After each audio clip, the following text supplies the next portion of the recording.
right, so like Debbie said, we're going to be discussing primarily the role that mobile plays in the new retail experience. And although the integration into the store is very important, we're also going to be talking about the role that mobile plays at home, as well as on the go, and then how retailers can get consumers in the store and to further engage via mobile. So we're also going to frame our discussion around some key data points covered by retail touch points, primarily from Deloitte. Everyone knows their digital divide research, which really speaks to the role of digital in the customer experience and how it drives in-store sales. I was using the wrong clicker. There we go. So share any key findings, takeaways on Twitter using the hashtag. We're a little tight on time, so we may not be able to get to any questions you share through social. But if you have any follow-up questions, just let us know and we'll corral the speakers. So I think it's clear to everyone in this room that the store still plays a really pivotal role in the overall customer experience. There's still a place for the store. It still has value. And Rafi, I'm sure you can attest to the fact that people still love the touch and feel experience, the try-on experience of going to a Dick's Sporting Goods. But we're reaching a really interesting point, I think, in the evolution of retail where, like we said, digital is influencing that experience. Deloitte's new research indicates that $2.2 trillion in brick and mortar sales will be influenced by digital by the end of this year. And I think that's really tremendous. And I think to kick off our conversation, Josh, you actually provided a really great video that illustrates this influence. So why don't you kind of walk us through this journey right now as we play this video? Sure. So, it's about influence. The big question is, where does that 2.7 or 2.2, whatever, it's a trillion. It's a big number. Come from. And here you can see, we see this in the data all day long where somebody gets inspired online. Here they are looking for how to install a mailbox, and they just type that into Google, and the first page that comes up is one of our customers, Lowe's. And so they find a little bit about a shopping list and everything else. That's not typically a digital task, installing a mailbox. That's not something you order online. And so they have to build a list. They have to really get off the couch and get inspired. $92 billion in home improvement goes unfinished or unclaimed every year due to the fact that they are not inspired enough to get out into the store. And so putting in a shopping list, and we had over 100 million users do this last year for our retail partners. Putting in a shopping list and kind of planning your journey before you get to the store is a very important part of it. So you've been inspired online. Now it's about, how do I get into the store? And so there's important tools or tasks that have to be checked off, including store-specific search engines, store-specific recommendations to make sure you have the right localization strategy. Because when I say snow shovel in Minnesota, or shovel in Minnesota, that's a snow shovel, but in Florida, that's an actual shovel. And so you have to be very careful about how to do that. And we've found that mapping this store is a very powerful tool. People love maps, and I think it's because it's kind of like a mirror. You're looking at yourself on the map, and you're looking at all the different things around you on the map.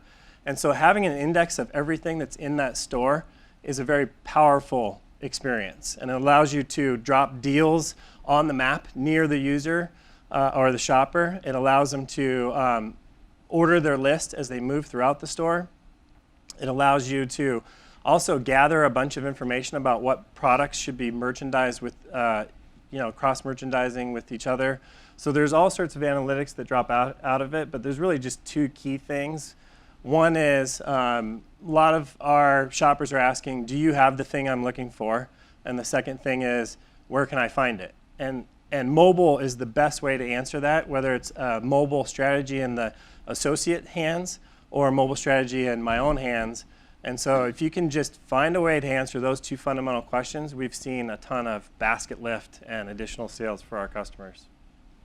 That's great, Josh. Thanks so much for the overview there. And like you said, going through that experience from sitting on the couch, doing that initial search, to the store, mobile is really the connecting point, right? I mean, we have it. I mean, I have a mobile device a little bigger, but it's with me all the time, and it's a fair replacement until I can get to my iPhones. Yeah, and we see that 80% of the traffic is actually coming from outside the store. And so, it's not, they're totally related, and I'm sure you've seen a ton of mobile traffic as of late. Yes. Almost half. So to the end, Rafi, I'd love to learn a little bit more about what Dick's is seeing, from a mobile and digital influence standpoint. What are you seeing your consumers doing, both at home and in the store? Yeah, so that's, to your earlier point, mobile is everywhere you go, so it's kind of the remote control of our lives.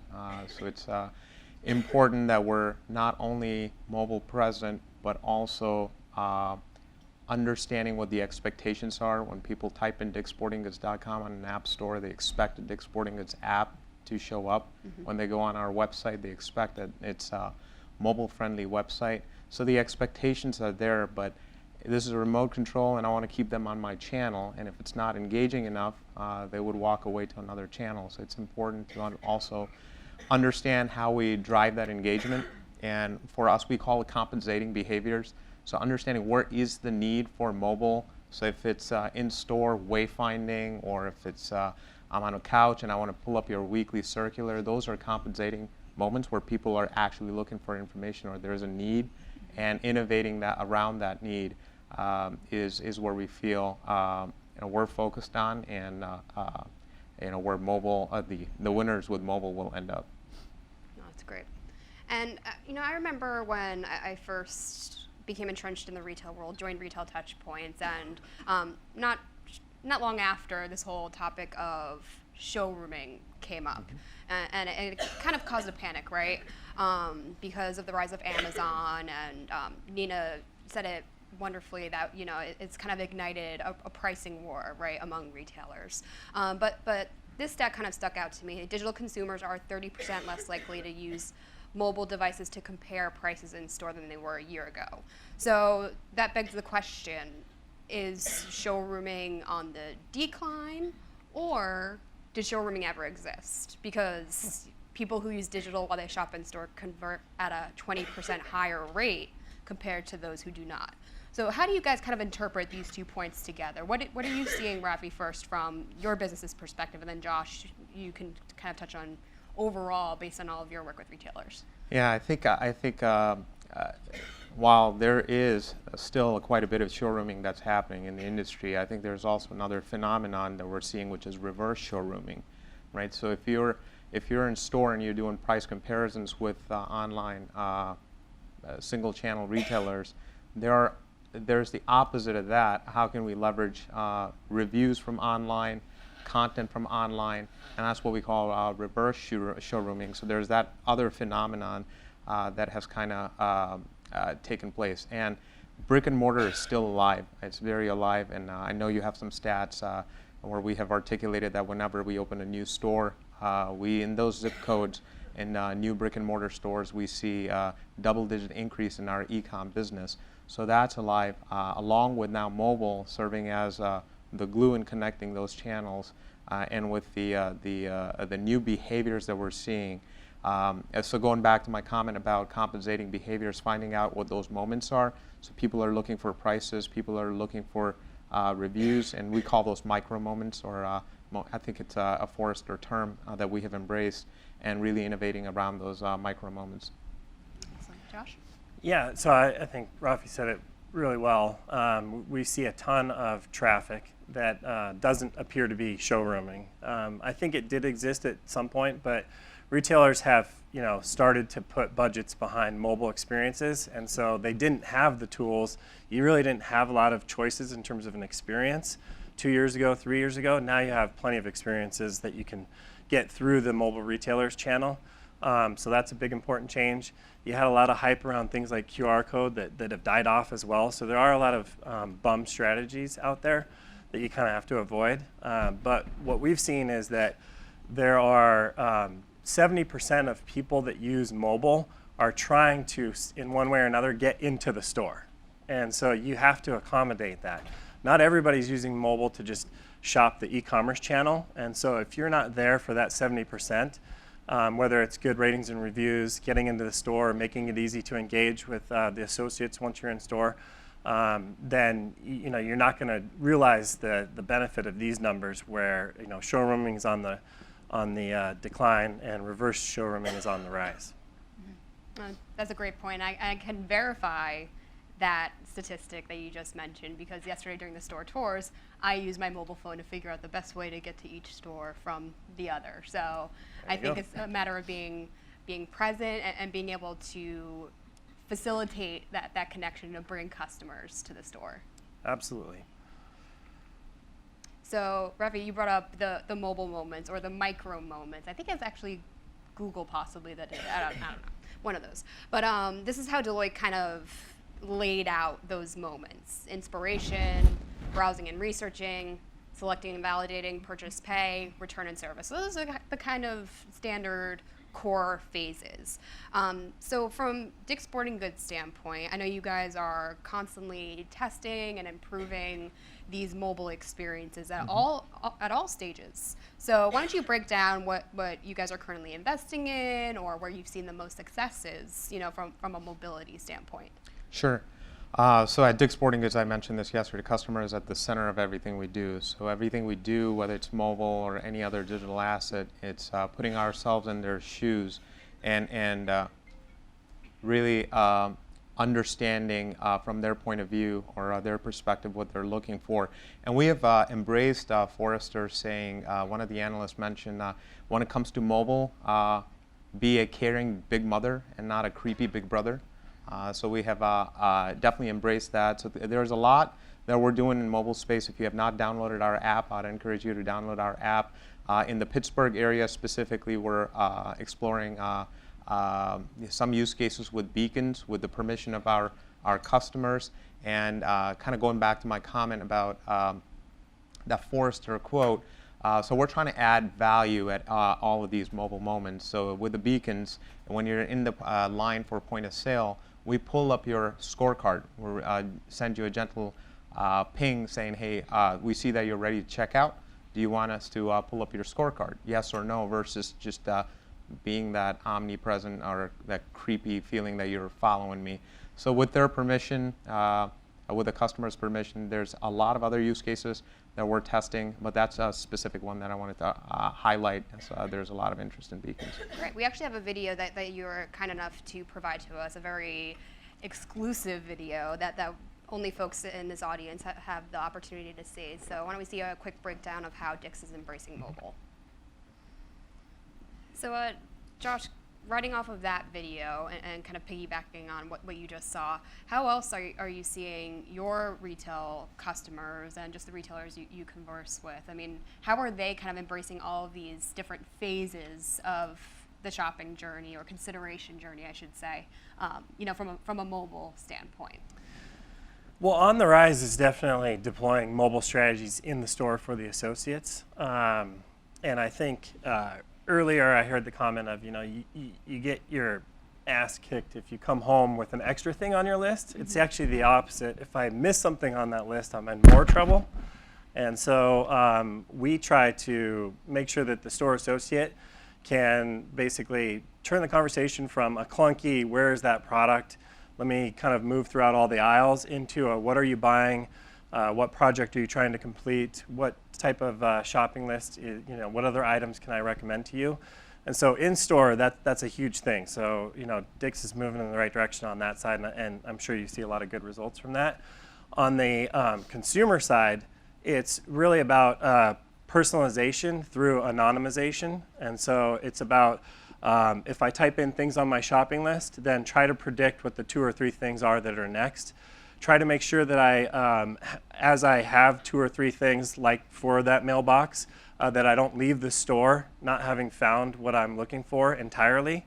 So those are really important things. iBeacons are starting to become very prolific, as Rafi said. So we're seeing a lot of how do you do that? How do you do it anonymously? How do you show people the deals nearby them? And it's difficult because in the weekly ad, there's about 400 different ads or 400 different offers.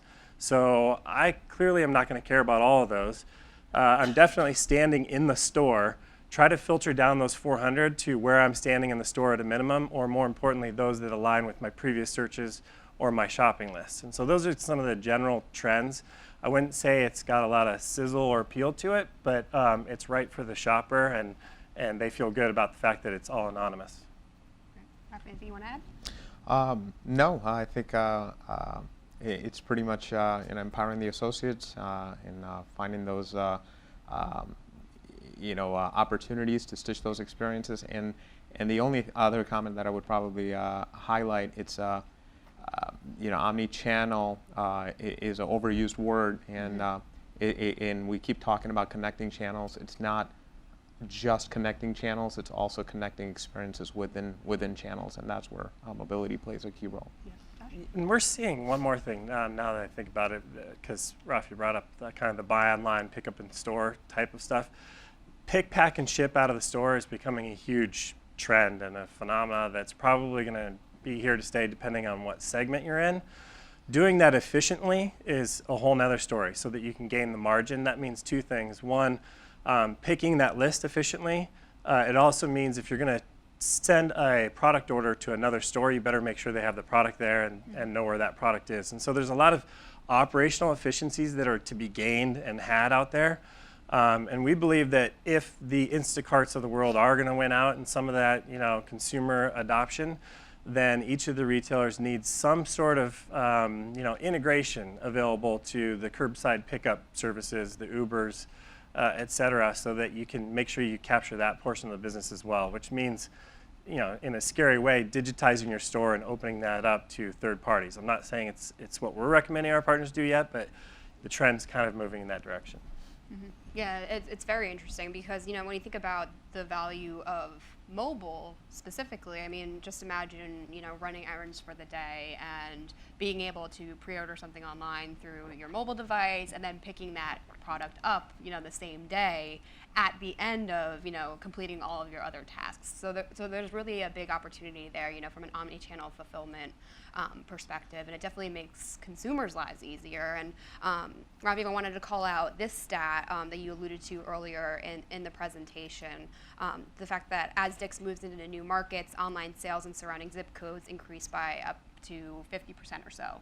Now, would you attribute that to omni-channel fulfillment, or what are you guys seeing from a buy online, pick up in store perspective, and the role that mobile is playing there? Yeah. So this is a stat that I mentioned early on as well, that we're busting that whole myth that brick and mortar is dead. It's very, very well alive, and we're opening new stores.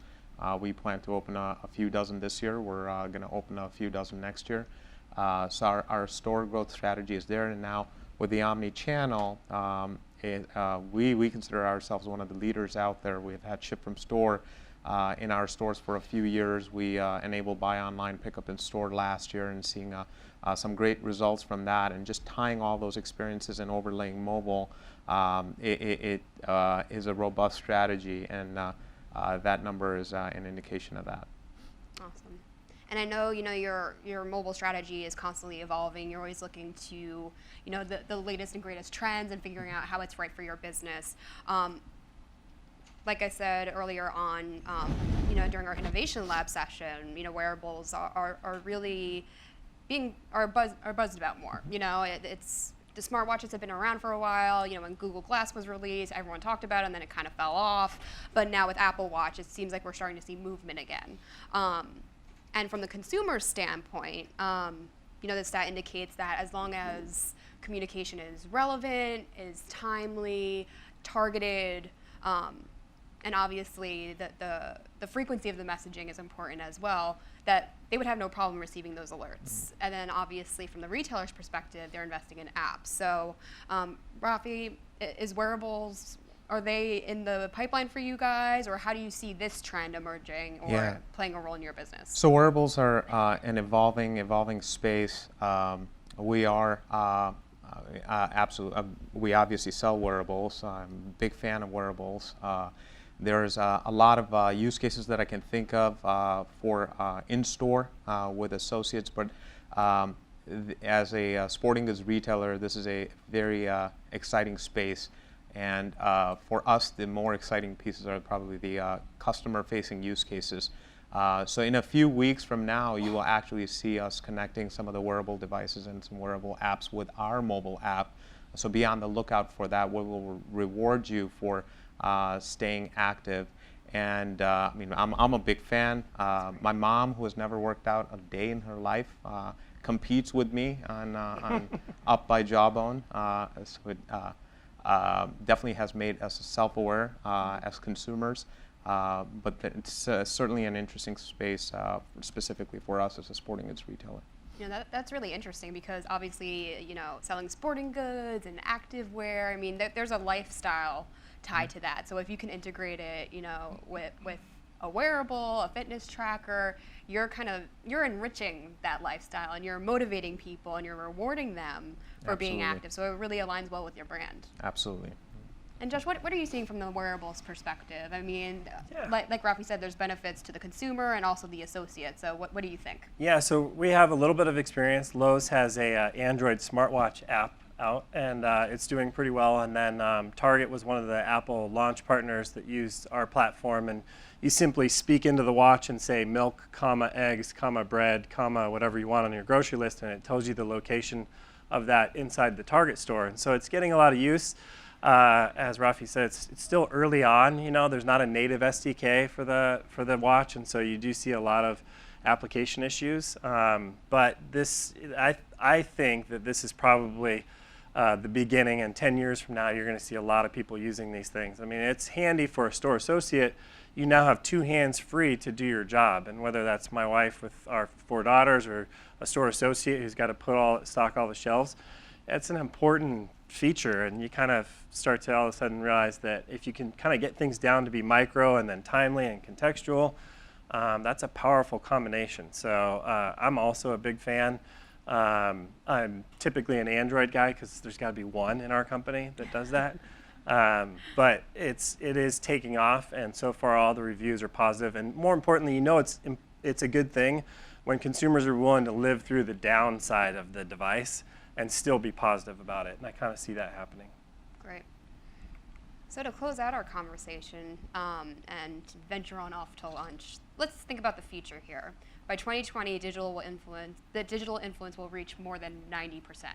That's tremendous. That is insane. So I would love to hear your closing thoughts on how you think digital will continue to influence the customer experience, the associate experience, and Rafi, from your perspective, you know, how Dick's strategically is looking at digital from an investment standpoint and really making it scale and, you know, basically be an integral part of your business. Yeah, no, digital is definitely, for those who follow us very closely, I mean, we're making some very big investments in our e-commerce platform. Digital will continue to play a very big role. We have fully embraced mobile, whether it's our mobile properties like M.dot sites or T.dot sites, or the robust roadmap that we have for our mobile app. You'll see a lot happening there. We don't see a clear winner out there in mobile space. It's an evolving space, but the winners are going to be the folks who are not afraid to try out new things, listen to customers, improve and iterate, and continue improving every day and keeping that customer experience in mind. Yeah, I think those investment dollars that Rafi's talking about have already started to pay off. We've seen that if you can get somebody to engage with you on mobile, they come to the store 4 times more often than somebody who doesn't. We see that they buy on the mobile channel actually 200% more. And I think that's because they're thinking about the store as they're doing it, and they feel like it's more safe to order something from the store even though it's probably coming from a DC. And so you just see it all around you, whether it's kiosks or the mobile channel or anything else. Digital is everywhere, and so being able to basically personalize that and localize that and connect the store is a huge challenge, which is why we've got 5 more years to do it. One thing we think that has to be mandatory for all that is the store has to be digital. You have to have some digital representation. We have all of that on the e-com side. We know every web page. We understand the interaction between those web pages as well as the web pages and the users. We don't have that between the shelf space. And so we're trying to encourage all of our partners to think of every shelf facing as a living website.